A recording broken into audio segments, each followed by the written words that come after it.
So now we're on to period 4, or the early modern period, which goes from 1450 to 1750. So the very beginnings of this, 1492, is Columbus. So that should be an easy way to remember kind of the beginning years. And then again until 1750. So first I'll talk about the books in your chapter. Chapter 15 was all about Western Europe. We read this before Christmas break, so it's been a little while.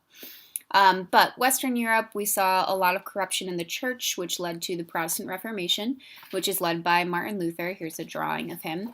And he nailed the 95 Theses to the wall. Remember, some of the things he was upset about was the Catholic Church was selling indulgences. So those were like those tickets to heaven.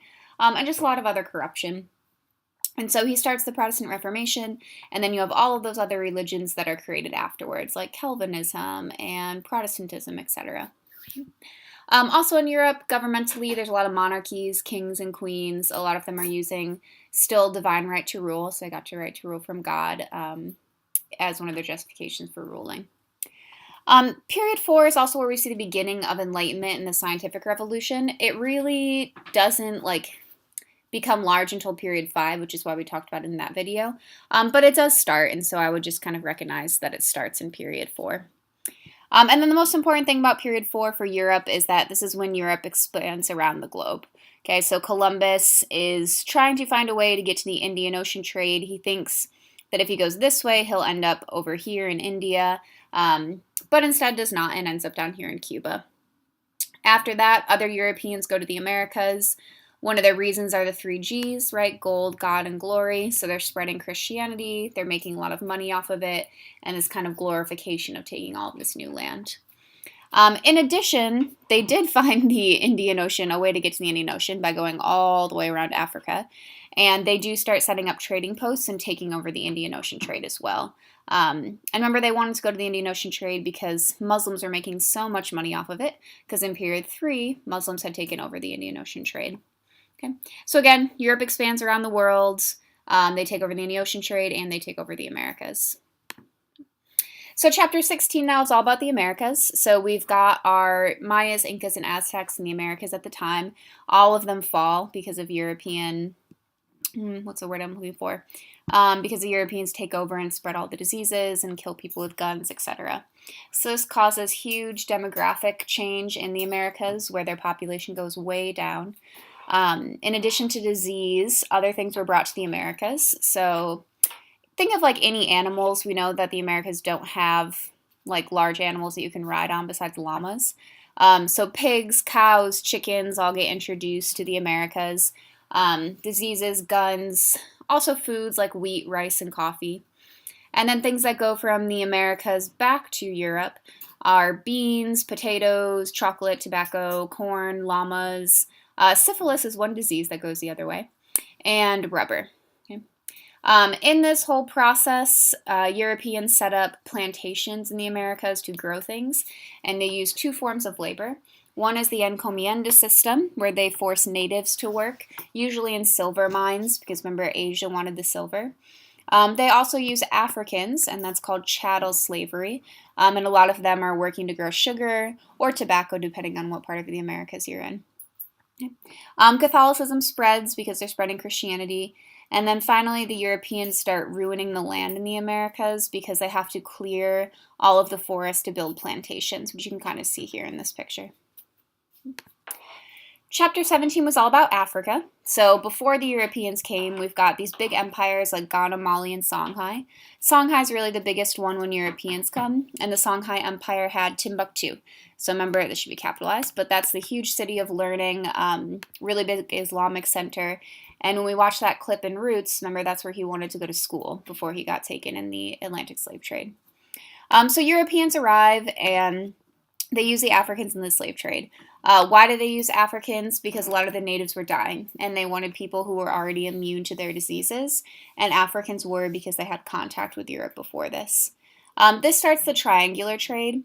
So note that this is a little bit different than the Columbian Exchange. They are talking about the same thing, okay? But the Columbian Exchange is foods that go Europe and Asia, etc., all going to the Americas. And then foods, diseases, peoples, etc., going from the Americas, not only just to Europe, but also to Northern Africa and to Asia, etc. The triangular trade just refers to the movement between the Americas, Europe, and Africa. Okay? So Asia doesn't really count in the triangular trade. So that's the kind of main difference between the two. So when Africans get brought to the Americas, they bring a lot of their culture with them. A lot of their language, unfortunately, gets lost. Some of it you can still hear today in the Gullah Geechee culture, which is on the coast of the United States, near like the Carolinas on the islands. They syncretized a lot of their religions, so they brought over their religions and combined them. Voodoo is a good example of that. They brought over their music and a lot of their different foods that we still have in the United States today. Effects of the slave trade on Africa, they lose a lot of their men, so they have more women in Africa, which leads to polygamy and new roles for women. They also start a lot of wars to try to obtain slaves, and they become dependent on European goods. Eventually, though, their population does go up because of all the new foods have higher calories. The slave trade finally ends in 1807, so not technically until period 5, and the Enlightenment really helps bring about that end. However, even though the Atlantic slave trade ends, there's still an Indian Ocean slave trade that continues. There's not as much research yet on the Indian Ocean slave trade, but that was going on before the Atlantic slave trade and continued going on afterwards. Chapter 18 was all about Russia, so this is our time of Peter the Great, and I think this is where we picked up right after Christmas break.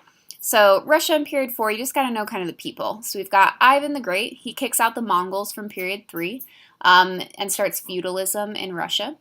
Ivan the Terrible builds St. Basil's Cathedral right here. He wanted to show people that he was still connected to the church and to God, so that's why he built it. He also expanded Russia and used a lot of violence. Okay. You then have this time of troubles where no one was a leader, and then Peter the Great, who tries to westernize and modernize Russia, be just like Europe. Remember, he cut off people's beards, mimicked their army, etc. You can see in the picture here, he looks very Western. And then Catherine the Great, who was an enlightened despot. So remember, we learned that word of someone who kind of speaks all of these like wonderful, great things and then doesn't actually do them. So she said like she was for the peasants, but then when they started rebelling, killed a bunch of them. So kind of doing the opposite of what you say. All right. Chapter 19 is about our gunpowder empires. So Christopher Columbus has guns. It's how he takes down Native Americans, and so therefore other people have guns, like the Islamic gunpowder empires. So we've got our 3, the Ottoman, the Safavid, and the Mughal. The Ottoman is the largest and the one that lasts the longest. So you can see here the Ottomans in like pink, how big the Ottoman Empire gets. One of their main leaders is Mehmed II. They are Sunni Muslims. They do have Istanbul over here. Big important city. And remember, they used the Devshmir system, so they would take Christian boys, convert them to Islam, and put them in their army, but they could rise up in status, and so a lot of people actually wanted their children to be part of the Devshmir system and become Janissaries. And the Ottoman Empire falls after World War I, where they fight on the losing side and then lose. The Safavid Empire is right here. So this was formerly the Persian Empire, and they are Shiite. And then the last one you need to know is the Mughal Empire, which is here in India. They are Muslim, but they're tolerant. So they're not Shiite or Sunni like the Ottomans and the Safavids. They're religiously tolerant. They have a huge Hindu population since they're in India. And this is when the Taj Mahal gets built. Picture down here. So you do have some problems between them. The Ottomans and the Safavids fight because one's Sunni and one's Shiite. And so therefore the Europeans don't really worry about them too much when they're taking over the Indian Ocean trade because they're kind of fighting against each other.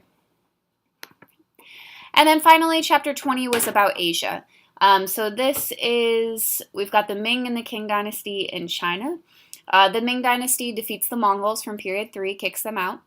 They also make the Great Wall of China better, which makes sense because they had just been ruled by the Mongols, so they were trying to make better defenses. They were Confucian, and they also sent out Zhang He so that he could explore. And this isn't, it's not until period 5 that China isolates itself. So in period 4, they are trading with other places. And then after them is the Qing dynasty, and they get taken over by the Manchus. So remember the Manchus from Manchuria. They're culturally very different. Here's a picture down here, different hairstyles, customs, etc.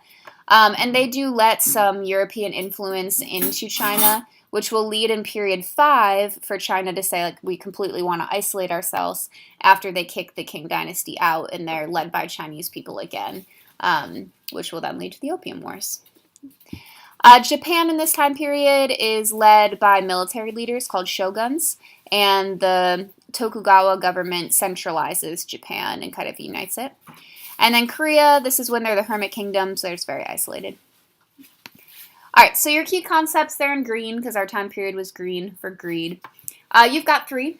So the first one is basically trade networks continue. The second one is what are all those new forms of social organization, labor.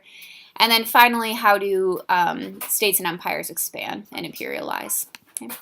So 4.1, the trade networks. So you have existing trade networks intensify. The Indian Ocean trade intensifies, Europeans taking over.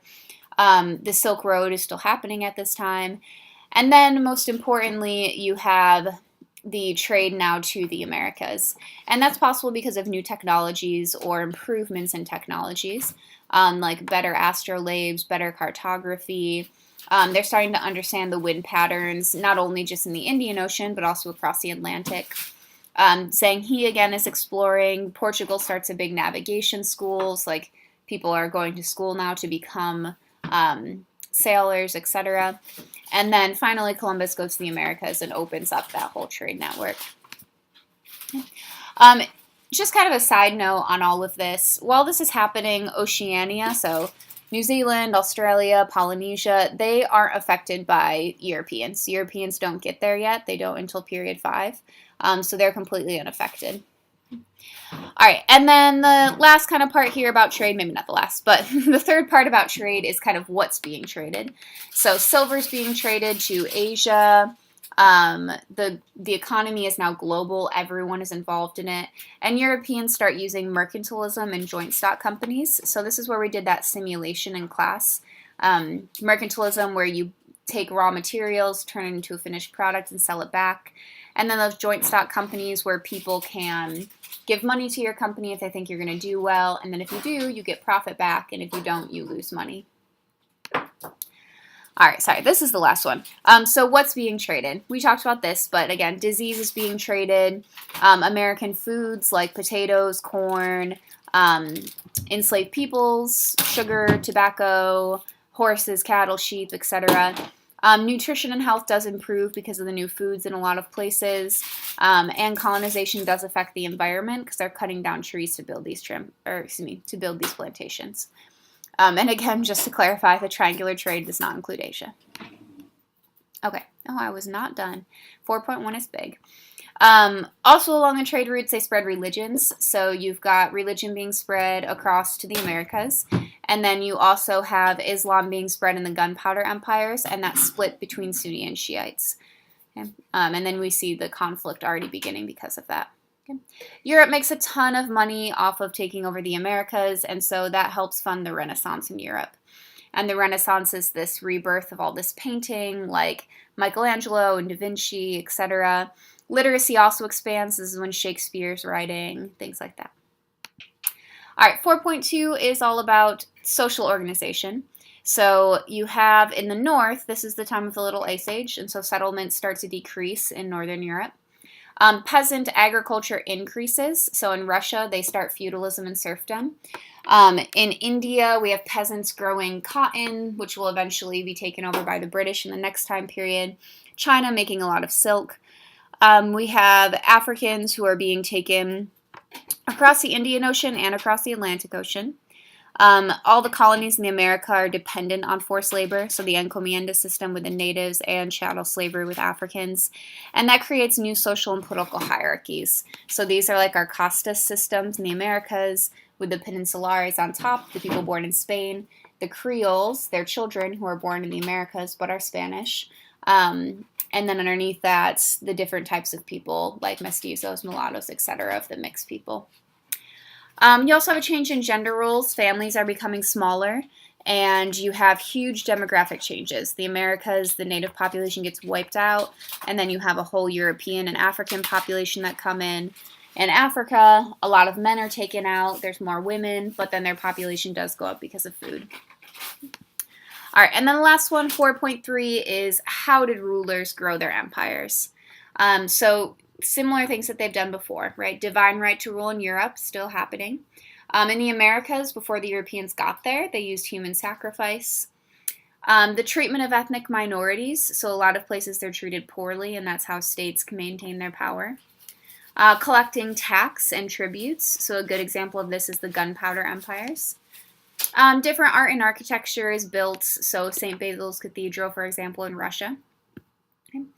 Another thing is that they rely on gunpowder to expand. So Europeans use gunpowder in the Americas, the gunpowder empires use gunpowder, and people are competing over these trade empires and these trade routes, and they're using guns to do that.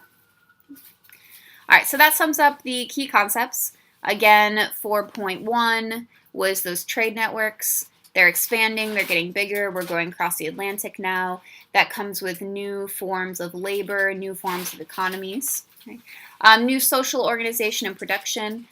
So new hierarchies. You have different production now with the plantation agriculture and mass producing things, raw goods. And then how do states do this and imperialize? Guns, divine right to rule, religion, etc. Okay. All right, so your dates you need to know, just two. When the Columbian Exchange starts, which would be 1492 when Columbus initially gets over to the Americas, and then the abolition of the slave trade, which is in 1807. And then your locations are all listed on Blend, but this is the map that I'm going to project in class that day.